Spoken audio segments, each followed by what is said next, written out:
Olá, bom dia. Deixa eu tentar em inglês. Good morning, very good morning. Como é que fica? Assim e tal.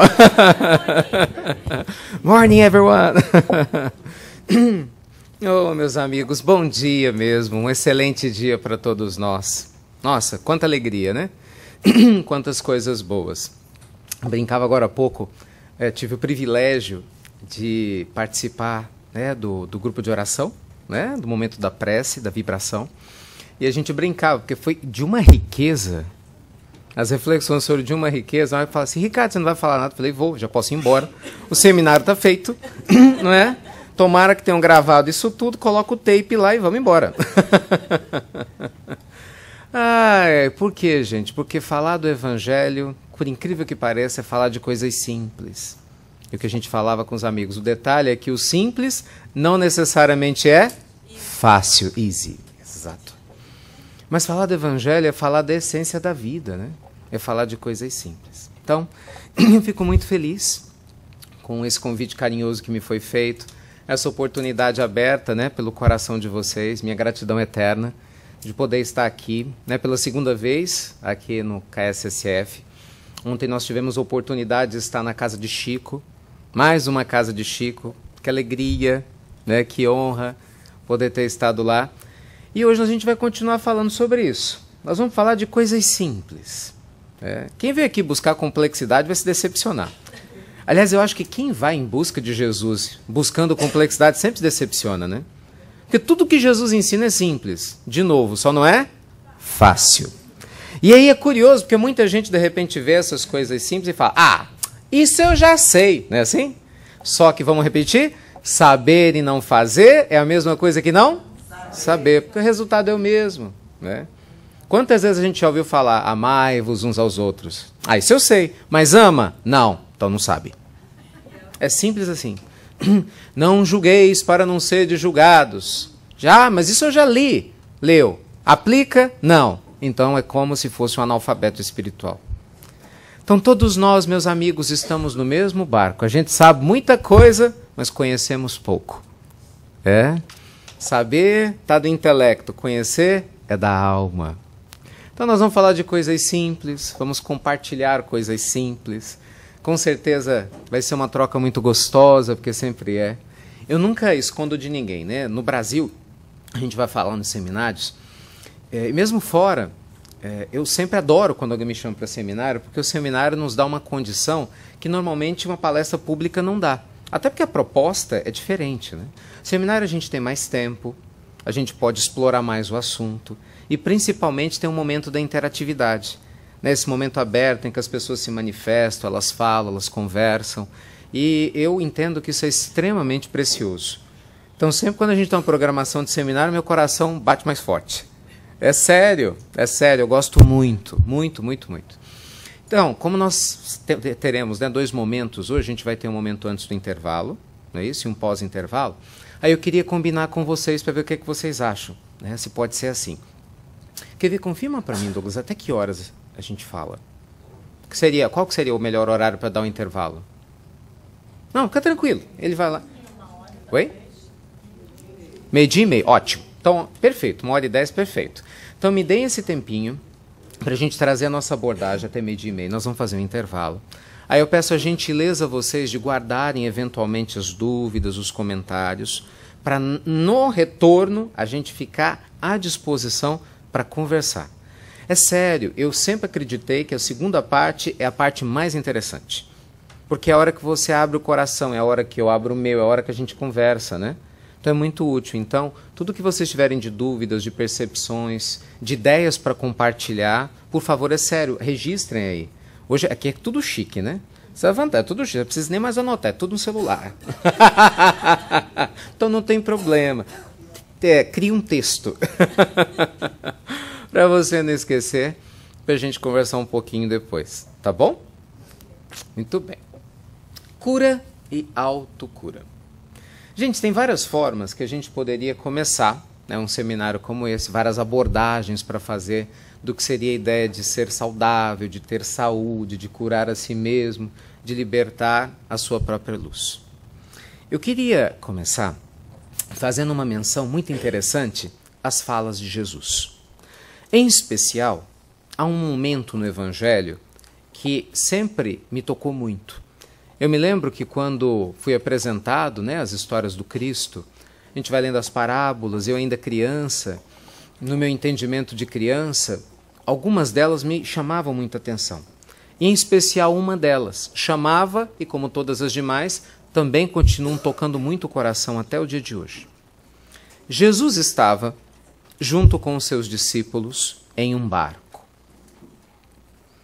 Jesus dormia, enquanto os discípulos lá se encontravam pescando. De repente, o tempo fecha. A tempestade se avizinha. Os ventos ficam fortes. E o barquinho... Gente, imagina a cena, você num barco, com um monte de gente, né? Jesus dormindo lá atrás, e de repente a tempestade começa. Acho que no início o pessoal deve pensar, não deve ser nada demais, né? Não deve acontecer nada conosco, né? Cristo está aí atrás. E o barco balança mais forte. Não, bobagem. Uma besteira. E aí o vento fica mais forte. Chega uma hora que o desespero bate, né? Meu Deus, socorro, o que vai acontecer? Esse barco vai virar?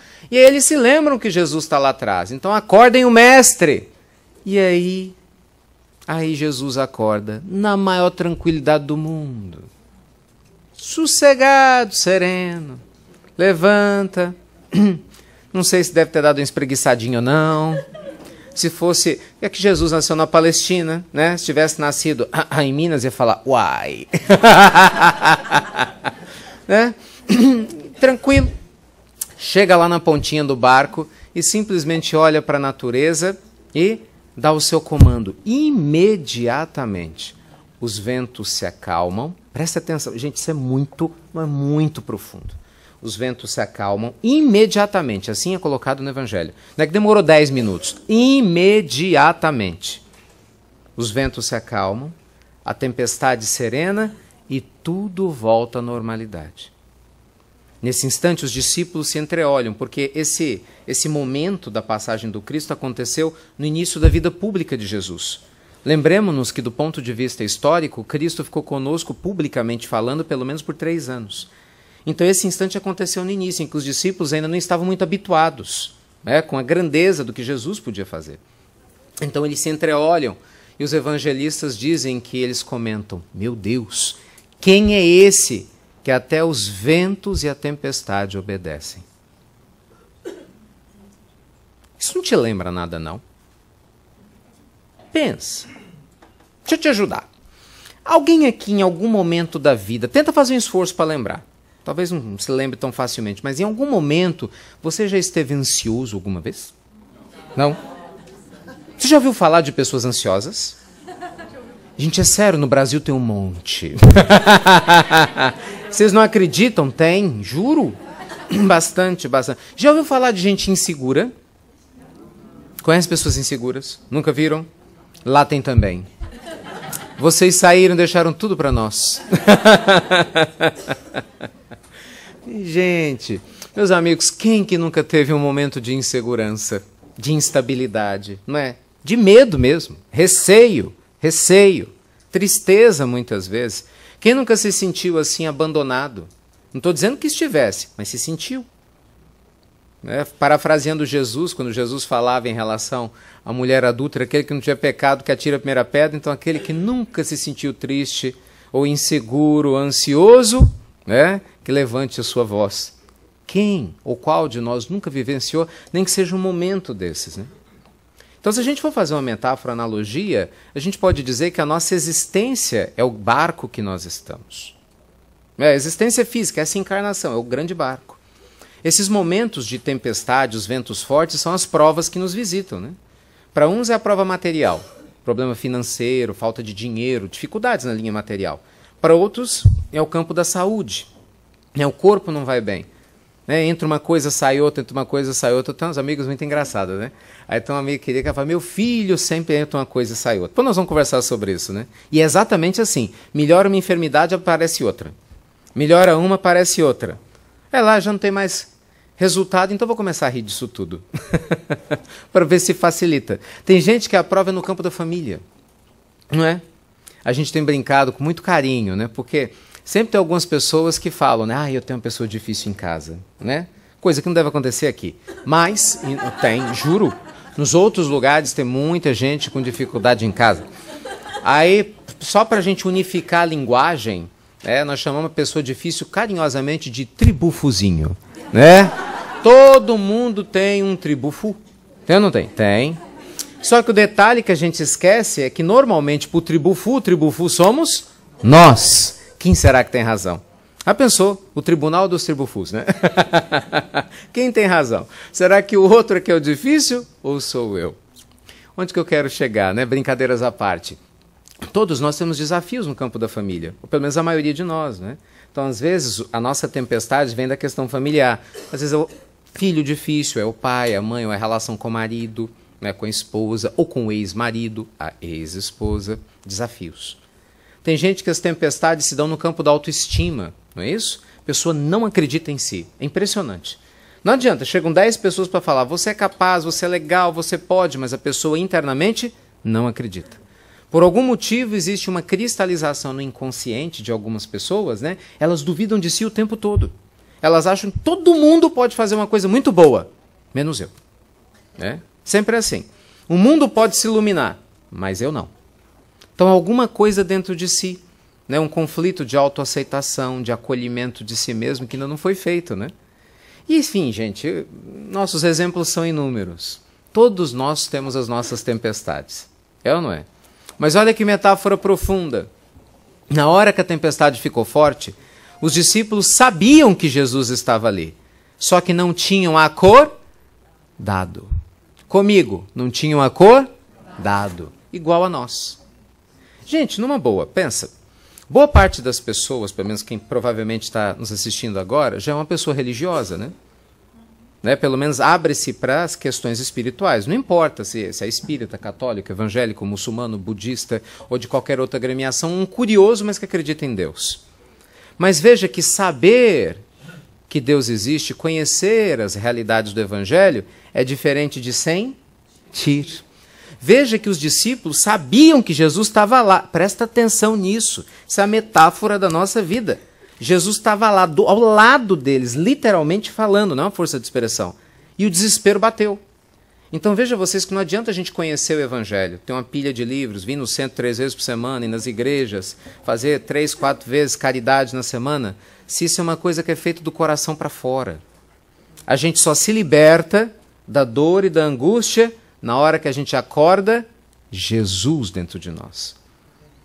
E qual que é o simbolismo de Jesus? Quem era Jesus? O Cristo de Deus. Jesus é o símbolo dos Cristos. O Cristo é o ser ungido, o ser perfeito. Jesus é o Cristo cósmico que o Senhor da vida, nos envia. Na fala abençoadíssima de Emmanuel, Jesus faz parte da comunidade dos espíritos puros que regem o sistema solar. Gente, é sério. É um desafio tentar entender o que é isso. Para nós é complicado. Segundo a ciência, que o tempo todo troca de número, isso é muito interessante, né? Desde quando eu comecei a estudar a doutrina, todos os anos esses números cósmicos são atualizados, né? Então, atualmente, o número cósmico médio, que provavelmente a Terra tem, em torno de 4 bilhões e meio a 5 bilhões de anos. Você consegue imaginar que há 5 bilhões de anos atrás, Jesus já era um espírito perfeito? Tenta entender isso. Em Evolução em Dois Mundos, nas falas extraordinárias de André Luiz, Jesus fez a sua evolução em linha reta, a gente aprende isso no Livro dos Espíritos. Mas o sistema solar que Jesus fez a sua evolução já não existia há bilhões de anos. É muito difícil calcular a magnitude da evolução de Jesus. Quer tentar? É complicado isso. Imagina... para números atualizados, aqui nos Estados Unidos, a Universidade de Harvard, na parte do trabalho que eles fazem, na astronomia, eles dão conta que nós temos hoje, aproximadamente, presta atenção, nós temos uma Via Láctea, nosso sistema solar, que nós temos aproximadamente, no número atual, porque tudo muda, 70 bilhões de planetas. Não é estrelas, planeta não tem brilho. Fora as estrelas. Por exemplo, a Terra é um planeta. O Sol é uma estrela. Então, se a gente for juntar estrelas e planetas, fácil a gente chega no número de 100 bilhões. Só que nós temos mais ou menos 100 bilhões de Via-Lácteas. Sistema solar. Quer multiplicar? E se a gente for falar dos universos paralelos? Entende? Então, a magnitude da criação divina, meus amigos, é muito grande. Ela é muito além do que a nossa capacidade humana limitada consegue conceber. Mas por que eu estou te contando isso? Jesus veio, ele próprio, dar testemunho do código moral que nós podemos e devemos seguir para sermos saudáveis. Ele próprio veio, de toda a sua grandeza sublime, mais uma vez se materializar numa vida física, para nos dar testemunho de luz e de amor. Acho que assim, é difícil a gente fazer esse tipo de comparação, né? Mas vamos fazer uma analogia. Vamos imaginar que nós saíssemos da nossa família e falasse assim, bem, eu sei que existem alguns presídios no mundo que vivem numa situação catastrófica, eu vou morar lá. Eu vou abandonar minha família um pouquinho, falo, gente, eu vou morar num presídio agora voluntariamente, eu quero dar testemunho de amor e de bondade lá. Eu vou viver toda aquela realidade voluntariamente, vou me afastar de tudo que eu tenho por amor. E ainda assim, certamente isso não significa que simbolizou a vinda do Cristo para cá. Então, meus amigos, cada fala de Jesus, cada exemplo de Jesus, indiscutivelmente, é um manancial vivo, é um antibiótico dos mais poderosos ou mais poderoso para combater todas as infecções da nossa alma, que nos faz nos sentir enfermos. Então, os discípulos caem em si. Falam, poxa, não adianta só ter Jesus, nós precisamos acordar o Mestre. Vai, Jesus, levanta. Né? Cutucam Jesus e o Cristo levanta calmo, porque é sempre assim. Quando nós acordamos a nossa semente crística, o que os nossos irmãos orientais chamam de semente búdica, o que Jung eternizou, né, como grande self do ser, que é tudo a mesma coisa, só uma questão de nomenclatura, quando a gente acorda a nossa parte sagrada, incrível, tudo muda de uma hora para outra, se acalma. É impressionante, é imediato. Isso é fantástico. Porque assim, nós podemos ter sofrido durante 10 milênios. No dia que cai a ficha cósmica, você sente paz. Obviamente eu tenho 10 milênios para me trabalhar. Tá lá, porque nada é por acaso, eu sou responsável por mim mesmo. Mas imediatamente, quando cai a ficha, eu sinto uma paz enorme. Gente, isso é fabuloso. Pensa bem, vamos supor que esse galpão aqui, ele tivesse sido abandonado por 50 anos. Uma hipótese factível, por algum motivo. Tivesse apagado, não tivesse luz, certo? 50 anos no escuro. Aí, de repente, alguém vem para cá e fala, não, nós vamos iluminar esse galpão. Aí procura a companhia elétrica aqui do estado da Flórida, paga tudo direitinho, faz as ligações elétricas, depois de 50 anos, você vai lá e liga o interruptor pela primeira vez. Se estiver tudo funcionando direitinho, o que vai acontecer? A luz acende. A luz não vai ficar mais 50 anos apagada porque ficou 50 anos sem ser acesa, entende? Na hora que a gente deseja mudar de vida, a gente traz a nossa luz à tona. E imediatamente a tempestade acalma. Isso não quer dizer que as provas não existem, quer dizer que nós temos uma condição diferenciada de lidar com qualquer prova com muito mais sabedoria e leveza. O Evangelho, meus amigos queridos, é o grande remédio que o Senhor da vida nos oferece. E é fantástico, nós vamos conversar um pouco sobre isso hoje, como a própria ciência começa a perceber isso. A sua maneira, a sua forma, né? Mas começa a perceber isso. Bem, em 1946, quando ocorreu o término da Segunda Grande Guerra, e a ONU foi montada com a proposta de criar um movimento basilar para que os países pudessem pautar a sua conduta, nós tivemos também a criação da Organização Mundial da Saúde, do qual um dos principais postulados era que ser saudável não era simplesmente não estar fisicamente doente, mas sim ter todo um compêndio de bem-estar físico, sócio, bio, psicológico, social e espiritual. A ideia de ser saudável não é simplesmente, não é fisicamente não ter um problema de saúde, mas sim estar saudável dentro de um contexto como um todo. Não é assim? No livro Consolador, Emmanuel nos fala que, na realidade, a saúde é a libertação e o equilíbrio pleno da alma. Nós só estamos realmente saudáveis quando a nossa alma está saudável. Então a gente começa a entender, quando a gente vai falar da saúde de uma maneira ampla, né, nós vamos pensar num espectro muito profundo de reflexões. A ideia de se curar vai muito mais além do que simplesmente, eu estou com um machucadinho, vou lá e vou cuidar de mim aqui. Significa que eu vou mergulhar dentro de mim. Significa que eu não vou ter vergonha de reconhecer quem eu sou. Aceitando o meu lado luz e o meu lado sombra, na fala junguiana, né, que precisa ser cuidado com carinho, com harmonia. E vou aprender a cuidar dos dois com muito afeto. E ao fazer, meus amigos, essa junção perfeita, essa luz se liberta. E a gente começa a ajudar as pessoas ao nosso redor a fazer a mesma coisa. Vejam vocês que em toda a história da humanidade, todos os momentos da história humana, nós vamos assistir a vida de muitos seres especiais, irmãos nossos, que encarnados aqui deram um testemunho magnífico de crescimento, a partir da sua vivência humana. Santo Agostinho. Santo Agostinho para nós espíritas é muito importante, né? Santo Agostinho não é só importante para os católicos, mas Santo Agostinho esteve presente principalmente na codificação, no momento em que o Livro dos Espíritos foi escrito, na primeira parte, né? Constantemente ali atuando, trazendo informações, orientando Kardec. Foi uma figura muito significativa, né? Presente entre nós. E me chamou muita atenção, eu estive recentemente em Roma, e eu sempre gostei muito da história, né? Dos santos, dos seres de luz, sempre me chamou muita atenção. Aprender com os homens, não com os... A gente falava disso hoje no café da manhã, né? Não com um mito, mas com o homem. Fala assim, o homem Chico Xavier é maior. O homem Chico conseguiu ser maior do que o mito Chico. Né? Por exemplo, o homem Divaldo é maior do que o médium Divaldo. A mulher Madre Teresa, a mulher Irmã Dulce, que aliás estava me olhando fixamente naquela sala. É sério, eu tive uma visão clara, eu abri o olho e ela olhava para mim. Aí eu fechei os olhos e falei, irmã, a senhora quer me dizer alguma coisa? Ela continuou olhando, eu vou descobrir. Tem uma foto linda, né? Impressionante. Para onde você olha, ela está olhando para você, né?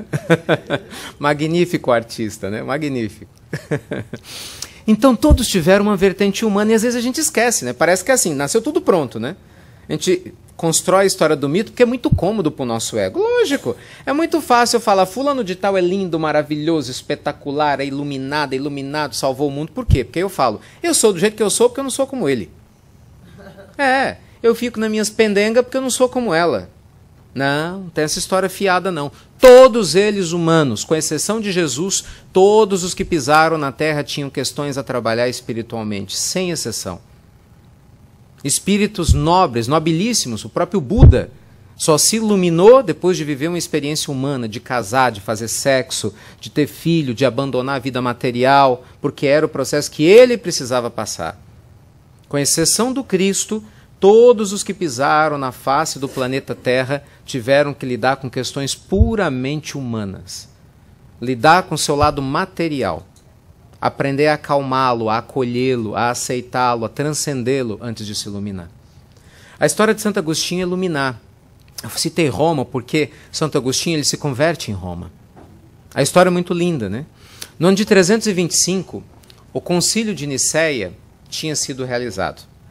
O cristianismo, que até então era a religião perseguida, os cristãos não podiam demonstrar a sua fé em público, naquele momento tinha uma esperança de não serem mais perseguidos. Em contrapartida, algumas concessões foram feitas, a gente conhece a história, uma delas, na sequência, foi ter que abdicar, né, da ideia da reencarnação, que sempre esteve presente no cristianismo primitivo. E, dentre outros fatores, isso permitiu que reuniões cristãs acontecessem com mais facilidade. Então foi nessa sequência que nós vamos assistir, ali nos idos dos anos 329, numa palestra magnífica que fora feita em Roma, por Ambrósio, que também viraria santo da igreja, um homem lúcido, amoroso, muito bondoso, um bispo fantástico, que através da sua fala espetacular e perfeita, tocou o coração de Agostinho. Gente, Santo Agostinho era da pá virada. Não tem outros adjetivos. Santo Agostinho era malandro, safado, sem vergonha, tinha filho fora do casamento, gostava de pular a cerca, bebia demais, era egocêntrico, um dono de uma inteligência fabulosa, tinha uma capacidade de verbalização das suas ideias impressionante e, durante muito tempo, foi maniqueísta. E sabe quem foi que nunca desistiu de Santo Agostinho? Sua mãe. Quem recebe as nossas pílulas deve ter cansado de me ouvir contar essa história. Vamos repetir de novo. Sua mãe. Me chamou muita atenção, né? Porque ao estudar a vida de Santa Mônica, porque normalmente é assim, a igreja, ela para canonizar alguém, hoje oficialmente pede que haja pelo menos 2 milagres, abre aspas, né? Situações não explicadas, que a ciência não explique, atribuídas e comprovadamente a alguém que teve uma vida impoluta, né? Para que seja candidato a beatificação, canonização, enfim. E o interessante, quando eu fui ver a história de Santa Mônica, é que Santa Mônica ela não criou milagre nenhum do ponto de vista físico. O milagre de Santa Mônica foi ter a paciência, o amor de não desistir do filho. É sério, é história. Ela virou santa por causa disso. Então, muitos aqui são santos em potencial. Ó. Isso é uma ótima notícia. Isso é uma ótima notícia. Isso acende uma esperança na alma de muita gente. Santa Mônica discutia... E olha que a vida dela não foi fácil. Ela era casada com um homem grosseiro, traía ela constantemente. Ela camponesa, simples, se sustentou na fé em Jesus, na fé cristã, que deu forças a ela para não desistir do casamento, não desistir dela e, acima de tudo, dos filhos, em especial de Agostinho, o da pá virada. Como ele era muito difícil, mas amava muito a mãe, ela nunca desistiu dele. Teve períodos que ela deixou de conversar com ele. Que às vezes é necessário uma dura, mas nunca desistiu do filho. Sempre orando e sempre buscando uma oportunidade de se aproximar, buscando. E de tanto ela encher a paciência dele, ele aceitou assistir a palestra de Santo Ambrósio. Ele não queria. Ele foi, tipo assim, deixa eu ir, a minha mãe parar de encher minha paciência. Exatamente isso, né? Vou lá, vou ver a besteira que esse cara vai falar e vou mostrar as bobagens que ele está falando. E quando ele chega lá, acontece o que a história conta. Ele fica completamente sem palavras, com um argumento lúcido e inquestionável que Ambrósio traz, e o resto é história, né? Se torna um dos maiores doutores da igreja nascente, um homem muito justo, muito nobre, correto, se torna bispo de Hipona e faz da sua mãe uma santa. Eita! Não desista de você. Quer falar de Maria de Magdala? Precisa? Olha a vida de Maria de Magdala. Gente, a história de Maria de Magdala é linda, né? Porque todos nós conhecemos. Ela era a prostituta na época dela mais conhecida. Há muitas biografias atribuídas a ela. Ela era uma mulher extremamente sedutora, belíssima, dona de encantos muito particulares. Ela tinha acesso aos romanos, ela tinha acesso aos judeus. Então ela era uma mulher considerada muito poderosa. Vivia num luxo enorme. E por causa da sua serviçal, que trabalhava com ela, ela ouviu falar de Jesus a primeira vez. Assim como aconteceu com Lívia, no caso lá de Emmanuel, há 2000 anos. E assim como acontecia constantemente. Normalmente as matronas nobres ouviam falar do Cristo através das suas serviçais, né, que tinham contato primeiro com Jesus. Então você veja, a simplicidade tem contato primeiro com a luz. E então ela vai assistir Jesus no Sermão do Monte. Nunca mais ela foi a mesma. E o resto é história. Ela vai procurar o Cristo. Os discípulos, claro, tinham uma resistência grande em relação a ela. Era péssimo para a imagem do Evangelho, imagina. Gente, são curiosidades históricas, mas é importante a gente falar disso. É importante a gente falar disso. Jesus foi o primeiro grande líder espiritual a valorizar publicamente o papel da mulher. Era muito difícil para aquela sociedade patriarcal machista aceitar a mulher num papel de destaque. Imagine então uma mulher que era prostituta. Tenta calcular a loucura que era isso. Era muita quebra de paradigma. Era muita quebra de paradigma. E Jesus, com todo carinho, acolhe Maria de Magdala, que se aproxima de Maria, mãe de Jesus, que se torna sua mãe. Porque nem sempre ela podia estar junto com Cristo, mas Maria a adota. Cuida dela com muito carinho e ela não desgrudava de Maria. Veja, a gente passou pela Páscoa novamente, que quando Jesus retorna no terceiro dia, olha que interessante, isso é muito simbólico, né? Jesus poderia ter aparecido para qualquer pessoa. É sério isso.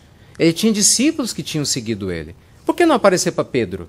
Não era a base da igreja nascente? Por que não aparecer para João? Não era a grande afinidade espiritual? Por que não aparecer para qualquer outro? Porque tinha que aparecer para uma mulher. Tudo bem, se fosse para uma mulher, por que então não aparecer para Maria? Mãe. Ele vai aparecer logo para quem, gente? Logo para quem? Na cabeça dos outros, uma ex-prostituta. Na cabeça do Cristo, a mulher que muito o amava. Alguém que rompeu com antigos padrões, que o acordou no barco da sua existência. Isso é muito importante. Mas deixa eu contar uma coisa. Brasileiro é um caso sério, né? Parênteses. Vocês sabem que existe a revista Caras do Mundo Espiritual, né? Contigo. No filme, isso não. É um absurdo, porque essas coisas não devem acontecer. Diz as más línguas, não quer dizer que eu acredito nisso, não deixa isso bem claro. Eu só compartilho e tal. Mas falam por aí que, na verdade, o que Jesus queria era divulgar a notícia rápido. Ele escolheu uma mulher. Mas eu não compartilho disso. Eu só estou dizendo para vocês entenderem que a gente tem que perdoar. Né? Acontece. A revista Caras é danado. O pessoal não brinca e falam assim, absurdo. Jesus negou, né? Pedro negou Jesus 3 vezes porque Jesus curou a sogra dele. Mas isso é um absurdo. É um absurdo. Nós somos espíritas ou aspirantes, né? Sabemos filtrar o que é real do que não é real. Gente, quando Maria de Magdala vai falar com os discípulos, o mestre voltou. Eles não acreditaram nela. Mas imagina. Assim, desculpa, mas para você ele aparecer. Então você veja, olha que simbolismo profundo. Olha como a valorização daquele que está, entre aspas, perdido e se encontra é grandiosa para o Evangelho. Os exemplos são inúmeros. A história clássica de Paulo. Como não lembrar da história clássica de Paulo? Ontem lá no Chico a gente rememorava isso, né? Saulo foi um dos principais responsáveis pelo início da perseguição dos cristãos. Orgulhoso, arredio, cheio de um empáfia impressionante, né? E aí ele começa a perseguir os cristãos. No meio dessa perseguição, por uma série de circunstâncias, a família de Ananias foge em direção a Damasco. Ele fica sabendo. Então era uma questão de honra capturar Ananias. E aí o que ele faz? Ele vai pessoalmente, para garantir que ia dar tudo certo, vivo ou morto. Quer dizer, Ananias estava sendo perseguido, podia ser morto, ele e a família dele. Presta atenção no negócio. Aí ele vai pela estrada de Damasco. Vai ele e dois soldados. Olha que maravilha. De repente, ele vê aquela luz enorme. Jesus aparece e fala a célebre frase. Quem lembra? Saulo, Saulo, por que me persegues? Ele se ajoelha, porque ele achava que Jesus era uma farsa, que os cristãos mentiam. Emmanuel nos fala muito sobre isso, né, em Paulo Estevão. Ele mentia. Então ele vê que Jesus era verdadeiro, que não era mentira. Aos poucos começa a cair em si. Naquele momento, os soldados não enxergaram nada, absolutamente nada. Acharam que era insolação, um problema qualquer, levaram ele para uma taverna. Para um local para que pudesse ficar guardadinho, né, para ver se ele se recuperava, uma espécie de hospedaria. Nisso acontece a história. Eu falo, servir o evangelho não é fácil. Gente, é sério. Não, sério. Pensa comigo, calcula. Você é Ananias, pensa bem. Você está lá, tranquilo não, entre aspas, né? Está lá, pelo menos você acha que está tranquilo com a sua família. Imagina, tem alguém querendo matar você e sua família. Você começa a rezar, meu Deus, me abençoe, me ilumine, me ajude. De repente, aparece ninguém menos que Jesus. Né? Qual que ia ser a nossa sensação? Acho que de alívio, né? Ufa, estou garantido. Agora, né? Agora a coisa se resolve, né? Puxa vida, o Cristo apareceu para mim. Ô, mestre, Ananias, meu filho. Diz uns amigos espirituais, gente, isso é sério, quando amigo espiritual, você vê se isso é com Jesus, quanto mais com os outros, né? Quando começa a falar com muita lenga-lenga, meu filho, não se pode esperar que lá vem bomba. Meu filho Ananias, preciso de você, eis-me aqui, Senhor. Olha que lindo, né? Faça-te conforme a tua vontade. Isso porque ele não sabia o que ele ia pedir, né? Tudo bem. Faça-te conforme a tua vontade. Negócio é o seguinte, Saulo tá cego. Ele entendeu muito bem, dá uma parecidinha para ele, coisa e tal. Ele tá num lugar assim, assim, assado. Vai lá e restitui a visão. Ele, como Senhor? Deu oi, hein? Hello, né? Como? Gente, tenta calcular o tamanho da fé que Ananias teve que ter para ir até lá. É sério? Não é fácil servir o evangelho. É complicado, né? Não é fácil. Então, assim, a gente não dimensiona muitas dessas coisas, mas olha que interessante. A vida de Paulo é extraordinária. Por quê? Para os historiadores, do ponto de vista da história humana, quando se estuda a história do cristianismo, o cristianismo teria morrido, não fosse por Paulo. Porque ele leva o cristianismo além fronteiras de Jerusalém. Ele foi o primeiro bandeirante do espiritismo. Lá atrás, já que o cristianismo, o espiritismo é o cristianismo redivivo, a gente pode falar que numa outra linguagem foi o primeiro bandeirante, porque não deixou a mensagem do Cristo morrer, centralizada ali em Jerusalém. E olha quanta dor, quanta dificuldade, quanta angústia teve que passar. Foi apedrejado, sofreu 2 naufrágios, desencarnou decapitado. E a gente às vezes reclama que não vai no centro porque está chovendo. É muita dureza, né? Hoje eu estou cansado. Então, gente, nós temos vários exemplos no decorrer da história de seres que estavam doentes da alma.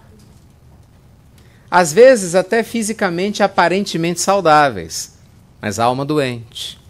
O que breve iria certamente adoecer o corpo, se não nessa existência ou em outra. Então, quando a gente pensa no processo de cura, de autocura, para a gente libertar a nossa luz, nós estamos pensando em quê? Em nós aceitarmos a nossa luz. Santo Agostinho teve que lidar com a culpa e o arrependimento, que não é fácil, de tudo quanto ele havia feito. Paulo teve o seu momento, foi tão forte para ele que ele ficou quanto tempo no deserto? Quem lembra? 3 anos. Ele teve que buscar o seu deserto. Vejam vocês que muitas vezes na vida a gente reclama dos momentos de solidão. E me permita, eu queria falar em especial com o coração de vocês que estão fora do país. Porque eu sei que não é fácil. Embora eu não viva fora do país, as viagens para fora do país têm feito com que eu conheça muitas pessoas, muito queridas ao coração, que contam as mesmas histórias. Saudade da família, porque alguns estão muito bem estabelecidos, até economicamente, dependendo do país que estão, mas a maioria não. Tem problema financeiro, problema de legalização. Não é só aqui, na Europa é a mesma coisa. Saudades da família. Muitas vezes uma pessoa está aqui, a outra está longe, dificuldades de adaptação. Mas por N circunstâncias é o que a vida oferece nesse instante. Já te ocorreu que talvez seja o seu momento de deserto? Simbolicamente, mas isso é uma vantagem. Alguns têm um momento de deserto, muitas vezes na própria existência, na sua casa, onde moram. O que é um momento de deserto? É um momento em que a gente se volta para reorganizar a nossa mente, a nossa autoimagem. É o momento em que você volta a olhar para si mesmo para descobrir o ser que você não é, para abrir espaço para que o ser verdadeiro que você é venha à tona. Porque sem esses momentos a gente não consegue. Veja que esses instantes de deserto estão presentes em todas as histórias lindas, ligadas a vultos da espiritualidade superior encarnado na Terra. Exemplos? Te dou um monte. Sócrates andava solitário, embora fosse casado, refletindo sobre a vida, porque é assim que Platão narra a vida de Sócrates, em inúmeras reflexões, a princípio, solitárias. Siddhartha Gautama, o Buda histórico, o príncipe Shakyamuni, o príncipe dos Shakyas, foi encontrar sua iluminação num processo solitário, entre ele e ele próprio na floresta. Olha a história do Cristo. Jesus, antes de começar a sua vida pública, fica 40 dias e 40 noites no deserto. Ele e ele mesmo. Será que é tudo coincidência? Olha Paulo. Olha Jesus, mas precisa ir para o seu deserto interior. Maria de Magdala foi para o Vale dos Leprosos. Observe. João para a ilha de Pátimos. É sequencial. Sequencial. Na história, sistematicamente, isso se repete. Mahatma Gandhi, prisão, fazendo meditações. Antes de ser Mahatma, era só Karamchand Gandhi, Mohandas. Antes de virar o Mahatma Gandhi, momentos de introspecção. Será que é por acaso? Entende? Então, às vezes, a gente não dá conta de se reorganizar. Aí a vida dá uma mãozinha, né? Aí a vida dá uma mãozinha. Às vezes a vida dá uma cutucadinha e a gente, precisa mergulhar dentro de si. E aí é que está o detalhe. Se a gente acordar Jesus dentro de nós, esse momento de deserto, ele é espetacular. Você vivencia a solitude, não a solidão. Mas quando a gente não acorda o Evangelho, a gente se abraça a solidão e vira um problema. Qual que é a diferença de solitude para solidão? Na solidão, eu posso estar rodeado de pessoas como agora e me sentir só. Porque solidão, ao contrário do que parece, é um estado de espírito. Não tem a ver com quantas pessoas estão do meu lado, né? Você vê, tem gente que vive numa família cheia de pessoas, não tem? E você pode estar na solidão. Você pode estar num relacionamento afetivo em que a pessoa dorme do teu lado e você se sente só. A pessoa que está na solitude, ela tem uma ótima relação com seu Cristo interno. Ela está em harmonia com sua semente crística interior. Então, mesmo que fisicamente, por algum motivo, ela esteja só, ela se sente plena. Ela se sente em paz. Ela aprende a se bastar. Não no sentido egoísta da expressão, mas no sentido de estar em paz consigo, de se curar para doar o seu melhor para o mundo. Então, muitas vezes, gente, essas experiências que a gente fica numa cama durante meses, dias, situações em que, às vezes, a gente é convidado pela força da vida, né, a passar períodos de desemprego ou instantes em transição existencial na vida afetiva, na vida familiar, na vida profissional, muitas vezes são convites de autorreflexão. Porque a maioria de nós não consegue fazer isso no cotidiano. Não deveria ser assim, né? Mas a gente não consegue. É o piloto automático. Já ouviram falar no piloto automático? Conhece gente que fica com a cabeça pensando o dia todo? Conhece não, né? 6 horas da manhã, isso é a mente. Hora de levantar. Agora é hora de levantar, escovar os dentes, lavar o rosto. Agora eu tenho que tomar café porque eu tenho que ir pro trabalho. Meu Deus, será que o trânsito vai estar bom? Será que não vai estar bom? Será que eu tenho que pegar onde? Será que eu não tenho? Deixa eu dar uma olhada no celular, o WhatsApp, quantas mensagens tem para poder responder. E o Facebook, quem sabe agora? Deixa eu dar uma olhada. Fulano não me responde a mensagem ainda. Não, deu 2 pauzinhos, já viu, hein? E aí a cabeça começa a imaginar por que a pessoa não respondeu. E aí ela vai e pensa no que ela tem que fazer no trabalho. A mente agitada é cada vez mais. E chega na hora do trabalho, pensa que ela tem que almoçar. Ou pensa no que ela não fez de manhã. Chega na hora do almoço, pensa na conta que tem que pagar à tarde. O rolo todo, o dia todo pensando em alguma coisa. No passado ou no futuro, não é assim? A mente extremamente agitada, coração tenso, sensações esquisitas. A pessoa sonha em chegar em casa e tomar um banho para dormir. Mas na hora que ela chega em casa e vai tomar banho para relaxar, ela lembra do dia todo. Poxa! Aí complica, né? Aí ela lembra do dia todo. Ainda vai dormir e sonha. Conhece alguém assim? Já ouviu falar de alguém assim? Nossa mente, ela está carregada da imagem que nós temos de nós mesmos. Seja ela correta ou não, nossa mente registra, como essa tela, né? A tela é neutra, você pode colocar o que quiser aqui no computador, a tela só vai demonstrar. Nossa mente é uma tela do que nosso espírito projeta nela. Então, meus amigos, educar nosso livre-arbítrio para a gente pensar bem, para a gente falar bem, para a gente sentir bem e agir bem, é a verdadeira forma de se autocurar. O ser humano que vai se iluminando, ele entende que ele tem, claro, defeitos, pontos a trabalhar, mas também entende que tem muita luz. E quando você aceita a sua luz, tudo começa a mudar.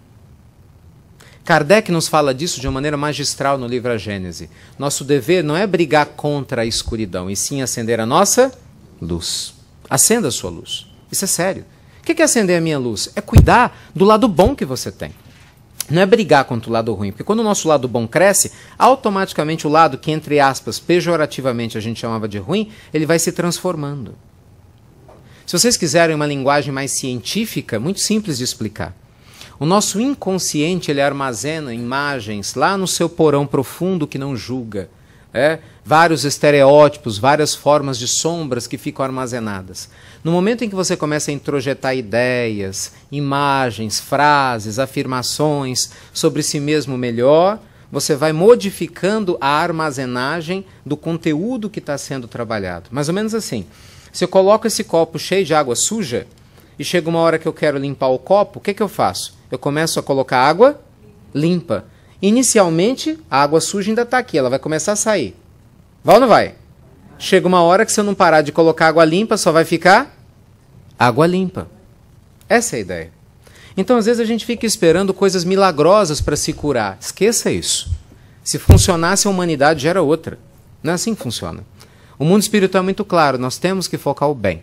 Temos que trabalhar no campo do bem. É isso que nos cura. Fazer o bem. Pensar o bem. Ter hábitos saudáveis de vida. Respeitar o nosso corpo. Respeitar a vida social. Trabalhar nosso espírito, né, para a gente lidar com as adversidades com sabedoria. Procurar amar na medida do que a gente der conta de amar.